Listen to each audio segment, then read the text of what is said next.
Welcome into your Media Days craze. Bailey Burmaster back here. Don't forget that Georgia is here, and Carson Beck is arguably one of the most prolific quarterbacks in this class. I had the opportunity to talk to him earlier. What went into your decision to come back to Georgia? I think the biggest thing for me is just the atmosphere that we have at Georgia, the connection that I have with my teammates. I think that was the hardest thing to leave, rather than like what really made me come back. That was the hardest thing to leave, is the connection with the guys. And also it's just a lot of fun, having, one more year in college football, playing for one of the best teams in the country with really good guys around you. That's really hard to go away from. So. After that SEC championship, what is the mentality coming into this season? Because I have to believe you guys have a little bit of vengeance. I think it's the same every single year. Last year is separate from this year, and it'll continue to go that way. Next year will be, separate from this year. But every single year we have the same mindset, the same goal, the same standard. Everything's the same. We approach it the same. We're going to practice the same. We're going to work out the same. So, we believe in our culture and what we do and how we approach it, and it'll just continue to go that way as the years go. In the last 3 years, you guys are 42-2. What tactics can Kirby use this year to just keep that winning mentality going? Because you have to find it's hard to believe to just once you're winning at that rate to keep it up there.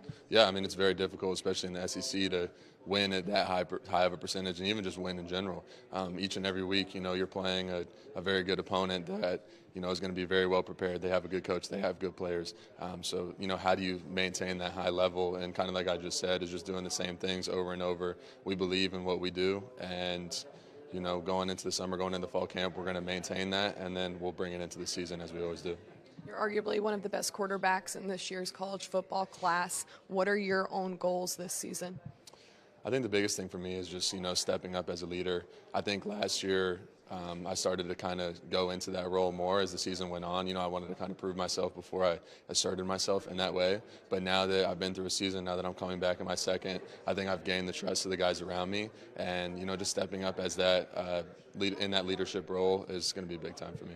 In addition, the SEC is going to look a little different. No division, 16 teams, the addition of Oklahoma and Texas. What does that do as far as just revamping this conference? Yeah, obviously it's a lot different. There's no East, no West. And then adding two really good teams into the SEC with a conference that already has so much talent. Just adding that, obviously, it makes it more fun. And that's why you come to Georgia. That's why you come to a place like Georgia or another SEC school, is to play against good, talented teams like that every week. How do you approach y'all's schedule? Because people could say that it's definitely a gauntlet. Like I just said, that's why you come to Georgia. You come to Georgia to play in those big-time games, whether it's on the road, whether it's at home. You want to play that type of talent so that, once you get to the next level, you're prepared. But also at this level, it's a lot of fun.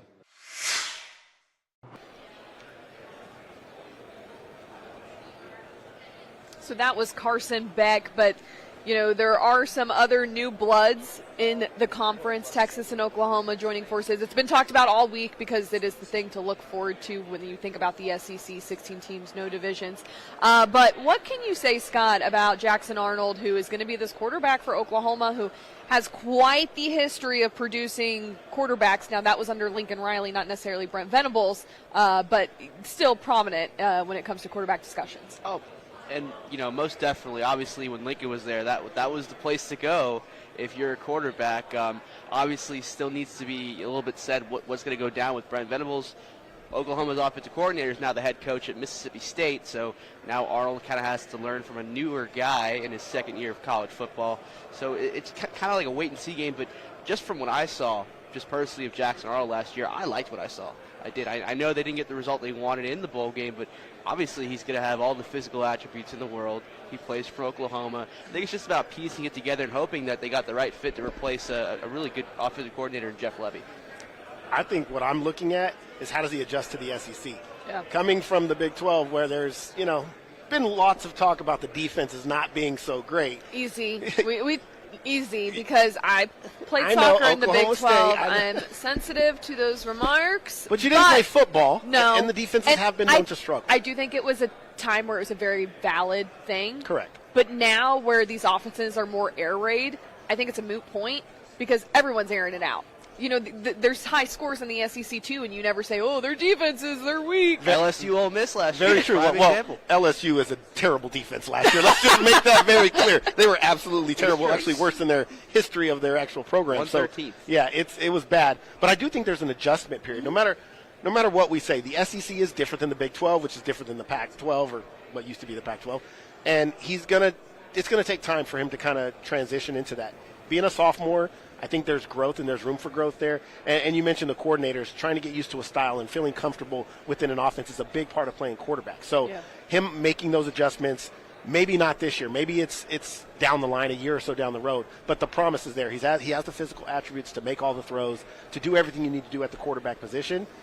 Is it just going to come to fruition on the field each and every Saturday? So let's talk about Brent Venables. And if you're not watching the SEC, you may not know some of these storylines in the Big 12. I have connections to Oklahoma. You probably are aware of this too. So Lincoln Riley loses the a matchup in the Big 12 against Oklahoma State rival. And almost immediately after that game, they're not going to the Big 12 championship. He says, "Goodbye, I'm going to USC." OU fans were sour. Oh, yeah. And they are still sour. Has Brent Venables really lived up to the hype, though, for where Oklahoma is used to being? It was always going to be, I think it was always going to be a hard thing to take over when something that drastic happened, because I remember the Lincoln Riley thing. It was so drastic. It was such a big deal. It was jaw-dropping. Of course it was. I mean, because Brian Kelly followed shortly after that. 2 jaw-dropping decisions, right? But because all the players left, of course, Caleb Williams left. That was like the biggest domino to fall. I think Brent Venables was always supposed to struggle in year one, but I think he really turned it around last year. I did not expect Oklahoma to win 10 games. I didn't. Obviously, different quarterback. New OC this year, but obviously he's got a little bit of a tune in there, right? Definitely a good tune with defenses as well. We saw that at Clemson. So I think this is the year, even though it's first season in the SEC, you need to say, all right, this is the one that really defines whether or not he's going to lead Oklahoma. Does he find that success, Aaron? No. I mean, it's a lot of pressure. Not only did you go into Oklahoma following Lincoln Riley, now you move a conference into a conference that's You already, can even own the Big 12, which everyone, if it's such a down conference, and you're going it to come should to be the light SEC. work. Yeah. They did hand Texas their only regular season loss last year. Yeah, but that's That's always a rivalry game. The Red River rivalry we is. know on any given Saturday when those two teams play, anything can happen. Can we talk about this too? The SEC finally gets the Red River rivalry. Do they understand like what comes with that and playing in the fair? And I mean, we're here in Dallas. Have you guys ever been to one of those games? No, I have not been. I think what we saw when they were in the Big 12, now expand that by 100% being in the SEC. I think it's bigger. It's going to be such a production, first of all. That's going to be great, being in the media. We love Yeah. that type of production. I don't even know if the two programs really understand what it's going to be like until they face it. It's going to be exciting, that's for sure. I just don't. I think if we expect Oklahoma just to come in, even Texas for that matter, just to come in and fit right in with the SEC, I think it takes time. I think this is something that they're going to have to grow into. I'm not saying they can't do well. I'm not saying they can't win games or make it to a playoff. I just think it's going to take time to adjust. The coaches talk about this all the time. It's not just one Saturday where you have a big game. Every week when you go to Auburn and Ole Miss and then Georgia and Bama, like when you put these teams back to back to back to get your team up each and every Saturday for that type of game, it's tough to do. I don't think they'll find the success early on. I'm not saying they can't be successful. I just don't think they're going to be used to, like, we only lost 2 games this season. Right. Like, this is the SEC. I will say this. I do think each team will have a welcome to the SEC moment where, you know, whether it's on the road at Ole Miss getting throttled, there's going to be one of those games where you're like, haha, like everyone from the SEC is welcome. Wait till they go play in Auburn. And regardless of whether Auburn's good or bad, you go play in Auburn, it's a different atmosphere. Mississippi State with those cowbells. It's different. Now, listen, OU and Texas are used to the paddle people at Oklahoma State. I will say the stadium is right on top of them, and you're hitting those paddles. Like, you are this close to getting hit. Do you still own one? So, you want to hear I actually have a really cool story about one of the paddles. So, when you are an athlete at Oklahoma State, your senior year, when you have your senior game, the paddle people show up to your game no matter what sport you play, and they give you your own paddle. So yes, I still have my very own paddle. Now, I do not go to the games, and I'm not doing this thing, but I love the people that do. That's awesome. It is going to be a different atmosphere when they show up to these stadiums, and it will take time. Now, again, we're talking about athletes. Many athletes have this way of just tuning stuff out and just playing the game, especially once the nerves wear off when it first starts. But there's going to be an adjustment and a transition period for both Oklahoma and Texas, from not just the players to the coaches to the administration to how they travel and get to where it's going to be an adjustment period. I think you brought up a great point, not to cut anybody off here, but I think it's so exact. Athletes do, especially nowadays too, with so much media around us, they definitely are better at tuning things out, because a lot of these guys grew up with social media, they grew up watching every form of media you can. But I also think that you mentioned it too. Yes, there is going to be a welcome to the SEC moment, but I also feel like we all kind of make a little bit of a bigger deal than it may be. You know what I mean? Yeah, no. It's going to be interesting to see how they fare. I think that's what everyone wants to see. It's just like, oh, what's going on? I've even been talking to some of the other media members that are from OU and from Texas and cover those teams, and they're like, yeah, this is big. Like, this is – because usually Big 12 Media Days is like at the Star in Arlington, and it's a big deal, but this is just a different feel.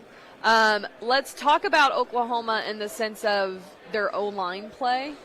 What do you see from them? Because it doesn't seem like they're returning too many starters.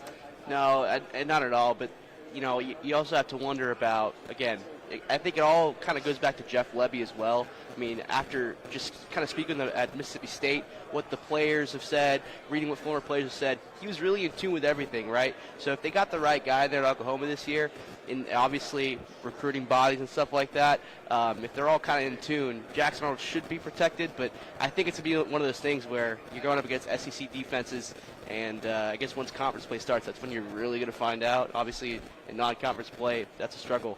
Good luck. I think it's bigger in the run game. I think in the SEC, you have to be able to run the football. And creating gaps and creating holes and establishing that offensive momentum starts in the run game. So that offensive line is going to go through its bumps and bruises. I do think they'll put enough in place to manage throughout. But if they cannot run the football and you have a young quarterback who's trying to learn, like I said, good luck in this conference. I think Venables will find a way to run the football, and I think they're going to rely heavily on that run game in order to not put so much pressure on Arnold. And when I don't want to say this how it's going to come out, but I don't know another way to say it. Just say it. Do you feel like since Brent Venables took over, every position group has kind of just taken a tiny step back? Think about it. When they used to have the Samaje Perines, the Joe Mixons at quarterback, you had Baker Mayfield, Jalen Hurts coming in. Like, you have all these people. It speaks to the allure of recruiting, though, right? And getting those big-name guys. And I think the move to the SEC, part of that plays into it, trying to attract. You think it will attract more, too? Absolutely, because the NIL money is going to get bigger because of being in the SEC. I agree and disagree. I agree and disagree. I think you're right. But then there's also the standpoint of they were getting these guys before. Different coach, though. I mean, Lincoln gets everybody. But that's what I'm getting at. But that's the because thing is you're right. Because they knew you could he's going to turn you into some. You go to Tulane, and he's like, you're going to be a first overall pick. Yeah, definitely. I'd probably go to Tulane. I'm like, I'm going to be a better quarterback, stick it out for a year. We're not going to win too many games, but then I'm going to make the money in the NFL. Now, I guess that's where NIL comes in a little bit more. You're like, okay, now I can go to Tennessee, they're going to pay me some, and then maybe I can still make it in the draft. It's just so different now and your messy. Your point is well taken. At the end of the day, college recruiting is a lot about the NIL, but players are attracted to coaches and who they feel is going to get them to the level they want to get to. We've seen this when guys leave. When the Lincoln Riley left, it was Caleb Williams going with them. Yep. Caleb was going to get money wherever he went, but being with the guy that he felt comfortable playing for is a big part of that. And we've seen this. We've seen it at Georgia with Kirby. Guys want to go there to play for Kirby. Guys want to go play for Saban. And there are very few coaches, I think Lane Kiffin is one of them, who does a really good job of just relating to the players of today. And it's been one of the talking points about Kirby. They still sell Georgia, and Bama sells Bama. Yeah. But guys like Norvell at Florida State or Lane Kiffin at Ole Miss, they're selling themselves and saying, this is what I can do for you. And those are the guys that are the best recruiters in the country right now and getting guys from the transfer portal and at high school level because of their connection with those teenage players. Can I put you guys on the spot for a second? Yeah. Pretend you're Lane Kiffin, how are you recruiting a player? Like, can you do your best impersonation of what Lane Kiffin is saying to, like, get players in the building? I won't say verbatim. In my mind, I'm gonna use the Please dad. do. I'm gonna use the I'm dad. really excited about Listen, this. I have a college son, but I still think I'm young and cool. Okay. So Which means you're not. But we'll talk about that later. We can talk about it off camera. My suit, I would call this drip. So I would tell if I Do was. kids still say drip? I don't thought know. it was like Riz. Riz So is Lane would walk. Okay. Lane would walk in, and he would tell all the kids, "Hey, look, we're gonna get you rizzed up. You guys are gonna get the ladies. You guys are gonna have all this cool stuff." No, honestly, Lane understands what a teenage athlete is going through, and I think that's the biggest point.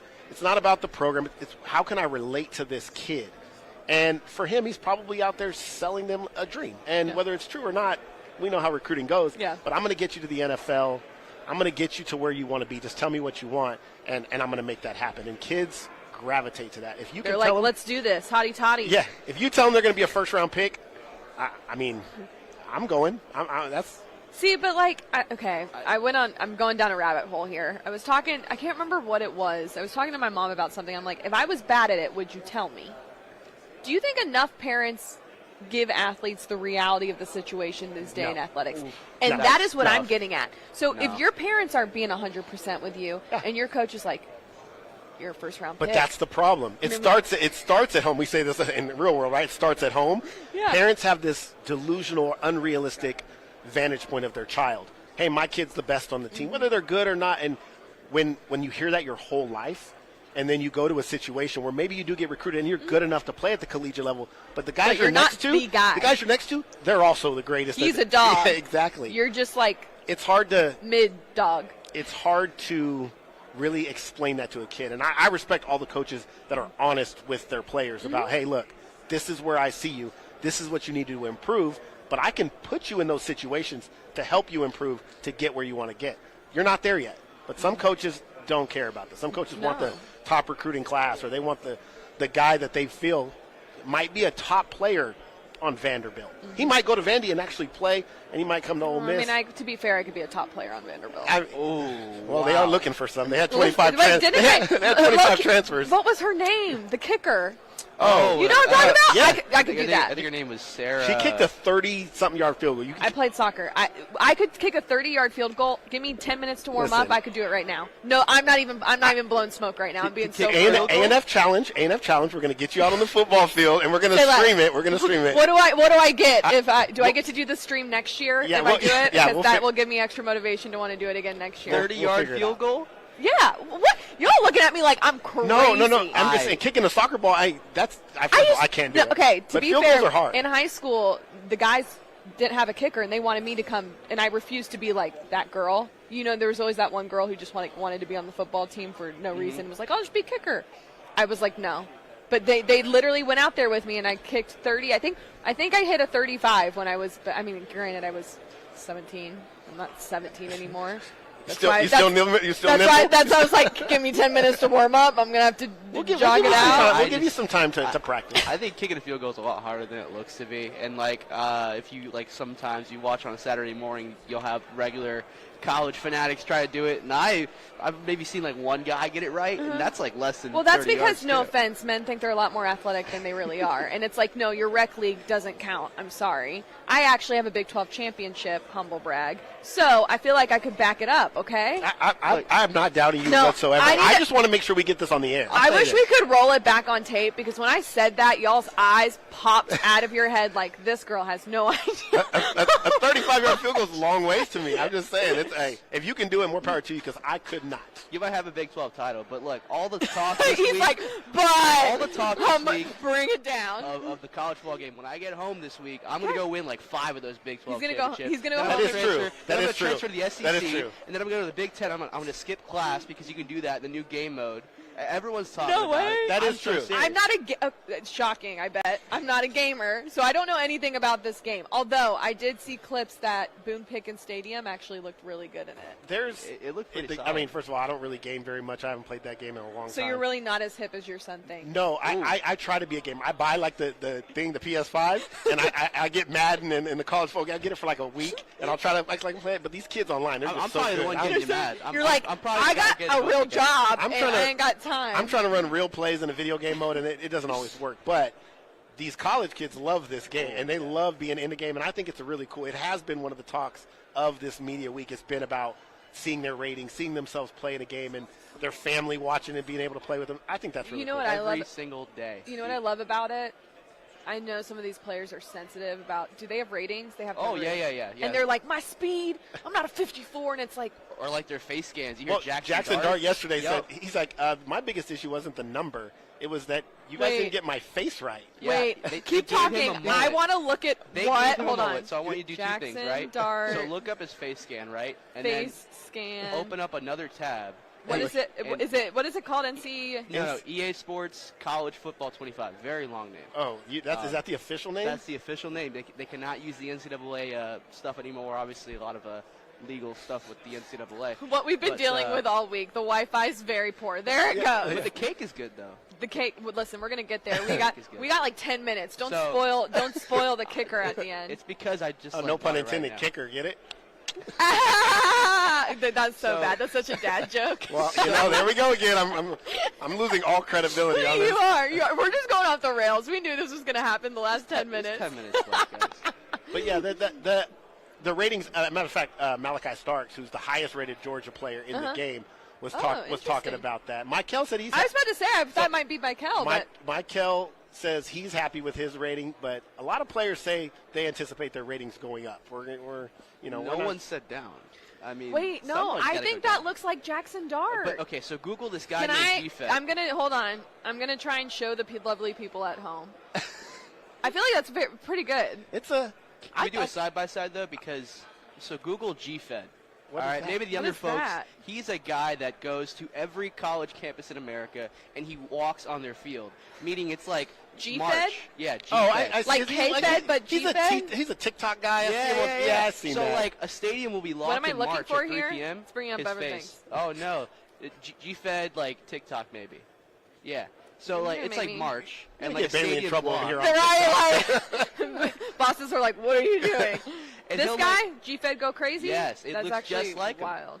So I should click this? So they use G-Fed's face on Jackson Dart's body. That's my prediction. Is that what you're saying? Yeah, he's a double. He goes to all these stadiums and like the gate will be locked, but he'll just like keep walking and like find his way into a locker room. You know what I mean? And then like walk on the field at like 8 a.m. Is that real? That looks Okay. just like him. Or is that real, or does he have connections? That's No, actually it's real No, because- that's a good. Did you see this? That's actually a good little comparison, Scott. Yeah. Should I show the I people? think that's him. Yeah. We I pulled think up his that's him. TikTok. I mean, it could be. I just, So- we're going to get sidetracked with this whole video thing. I don't think he's just walking on college campuses, going on the field into locker rooms without people knowing. There's so many open doors, and I know this. I mean, I've been to my. Don't you wish? There's so many What open are doors. what are they called? Like the FBI sketch people? Like they walked in and they're like, Let "All me right, get the Carson pencil." Beck, sit down. Let me sculpt you up." That's not how they do it. Oh, it's like cameras everywhere. So like they sit you down. it's They all got lights artificial around you. intelligence. It's a whole rabbit hole you got to get Yeah, into. you're. Actually, so like if you like downloaded an app on the App Store, you could scan your face into a game. By the way, you know way too much about this. I like grew He's up. a around it. gamer nerd. I'm Give not him a some gamer. credit. Hold on a minute. But back in my heyday, I'm sorry. We've gotten to the point where I just roast everyone until something funny happens. back in my heyday, I'm not gonna lie. Back in your I was probably heyday, the how one old making are me you? put- I don't want to give out. Okay, don't do it. No. But you're just a baby. I was about to say he's not. He's I'm probably not as old as you think. Okay. Okay, so let's circle back to SEC Media Days. We're getting off the rails talking about gaming and everyone's face. What team? No, this is what I want. What is your hottest SEC take this season? I think Texas goes back to the college football playoff. I don't know if it's hot, but people That's keep not saying hot. That's lukewarm. people keep saying that they're going to have a little bit of an adjustment period. I just don't buy that. So maybe it's lukewarm, but I just don't think they're going Did to you fall off hear on it. about? I did some capital J in journalisming. Horns down penalty. Yeah. Did you hear about this? yeah. So there's no penalty. I talked to John McDavid about it. He sat right here, and I was like, listen, we could have a real conversation, or we can have the conversation I want. And he's like, what's the conversation you want? I said, is it a penalty? He goes, well, it depends. Basically, it's only a penalty if it's taunting. If you do it in front of somebody's face or like So what I told him, I was like, okay, so Carson Beck rushes in a 5-yard touchdown, goes to the fan base, kind of goes like this and goes on his way. He goes, it's probably fine. I said, okay. Carson Beck rushes in a 5-yard touchdown, gets in the Longhorn's face and is like, and he's like, yeah, that's taunting. Yeah. And I was like, okay, but we're not soft anymore. Do you remember in the Big 12 when they finally made it a penalty? And it was the dumbest. it made everyone want to do it more. They're like, yeah, it's worth the penalty. Let's do this. I wonder if it still is, though, now. I mean, Texas is gone, so, like, would you still get in trouble in the Big 12? Yeah, I know. You know what I mean? We need someone Out to of test conference that. game, I mean, what are you going to do? You know, maybe we should get Ollie Gordon on that. You know, he's already in fire. Like, it might as well just add to it, like, rushing your first touchdown, horns Those 50 down. carries are getting Ollie Gordon, I think. Yeah. Leave Ollie Gordon alone. He's trying. He's trying to be a better person. Gundy's taking off a lot of the heat for him. Yeah. The taunting thing has always been dumb. It really is. Unless you're in somebody's face doing it, I think that's a penalty that should never happen. It's entertainment. And the bigger the college football game grows, the more money that's piled into it, the ESPN money, the ABC money, all that stuff is going to play a part. People want to see entertainment. They want to see you celebrate. It's only going to get, I guess, worse, better for me, worse for the people that don't like it. Maybe I'm just the worst type of person. Sports is so much better when people are petty. Talk trash. Well, Everyone needs a villain. And if we all, not all of us like all, but if like the SEC players would like to, in unison, horns down against Texas in games, I am for it. Be petty. Make the sport better. Make it more fun. Drive storylines. I think conferences in the NCAA don't like fun sometimes. I mean, we see it in the pros all the time, and of course they have to regulate everything. I feel like they always take away something fun, whether it was like a little fake slide a few years ago or whatever it is. They're always restricting one thing or two. Yeah. But I think over the course we've seen that. I mean, remember when the NFL went to that, you can't celebrate at all. You couldn't do any team celebrations. They quickly had to shift because the fans don't want to see it. The fans want to see the entertainment, especially casuals, right? The casual fan, maybe not for us because we're going to be invested in the game no matter what, but the person that might not really be interested in college football might get entertained by something that happens when somebody's celebrating. So I think there's a fine line between regulating that and allowing it. And I'm sure over time as it continues to grow, they'll find a way to kind of be somewhere in the middle. My hottest take is, you know, the fade mullets that everyone's rocking these days with like the faded side, but it has the mullet. Yeah, isn't it called something? I forgot what that's Is called. it? Is there a correct term? Yeah, Am I too old that I don't know I it? hear it all the time. I don't know. It's like a fringe Jackson or Dart? Is it? Is that I what it's mean, called? I don't know. Well, Jackson said he didn't have a mullet. That was his big thing for he's like, I don't have a mullet. He kind of looks like a mullet. Listen, I like it. I'm here for it. I'm Gundy, team. you call it the Gundy, baby. Well, Gundy doesn't have like the fade on the side, Right. and like he does have the mullet, and he kind of was the first to do it. But I'm talking about like the young cats who get the fade with the mullet, and they like You know how it started, right? no. So it was actually started by baseball players because I know this because my son's a baseball player. Okay. They like the way their hair looks coming out of the helmet or out of their hat. So it's shaved on the Okay. sides a little bit. You can't see it, but then the back, you want that flow to still come Yeah. out the back of your hat or helmet. And then it took off. Like teenagers just started getting it everywhere. They were It's like, crazy. let's do it. Yeah. Let's do it. I kind of feel like Patrick Mahomes did it like the little, it was did. more It's like like a a faux faux hawk. hawk. Yeah, it was like the but little like hawk. he really had that all throughout college and everything, and still rocks it to this day. I want to give you a really quick, I guess it's not a hot take, but you know, Okay, being a give big it. dog Let's and do all. it. Let's do it. Georgia goes undefeated and wins the national championship. Whoa. Okay, no, that's actually wild. Like- because their schedule is insane. 3 road games, obviously, that we're watching with the Texas, Ole Miss, and Bama. They sweep it all. They go on to win the national championship undefeated. Which is wild. That means they would win at the Benz 4 times in a row. Yes, ma'am. Wow. Alabama speaks tomorrow. What are the chances they go, like, bowl ineligible? I mean, Not going to happen. The Too foundation, much talent. Too much talent. Yeah, Too and much the talent. foundation is there. Like I get Nick Saban's not there, but Jalen DeBoer I- proved I- he's a good enough coach. you got a protected Ferrari. Just keep it Like, on the yeah. track. If I'm in Vegas, I'm not taking that bet. But I've been in the car many times, like thinking, like, oh, but like, what if it happens? 'Cause maybe An I want it 8-4 to. Alabama team? Maybe I want it to happen. 7 I'm not and sure. 5. What But, I like, want to know is what is the best food you've eaten this weekend, because We know what yours is. I know what mine is. My lovely photog Lee Smith, I had a bite of the chocolate sheet cake and was like, yo, I got to get back to this stream, but I need more of that chocolate sheet cake. It was so good. That was good. Did you have I some? had that. I just actually before I came on here, I was hoping there was none on my teeth when I was talking. So Well, we have like 2 minutes left, so I'm gonna eat with chocolate. That and was top very, with very chocolate. good. I need to knock it on the mic though. I'll say this too. Like they also had this thing called a mac and cheese. Wait. It was not a No, mac and it was. cheese. It says mac. It says mac and cheese It salad. was terrible. It was trash. It was the worst thing. Whoa, I ever had. whoa! I thought it was good. I thought Awful. too. I'm like, maybe I was just really hungry and I haven't eaten all day. It tasted like someone Okay. poured chemicals in mac and cheese. Well, It was obviously terrible. we're in Texas, and Texas people love their Dr. Pepper. Yes. They have 50 flavors over there. Have you tried any of them? I tried the the strawberries one, and I tried there was a Oh, oh my gosh! Oh boy. Bailey just got chocolate cake all over the equipment. She will never I eat did it. cake Don't on worry, Ross. camera ever again.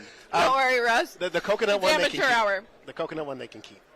You guys are haters. I don't do tried coconut. I tried the strawberries and cream zero. Terrible. Another terrible thing. That one, I mean, that one looked like a no. There's still 2 days left. We might get something better. I Lucas just hope likes it.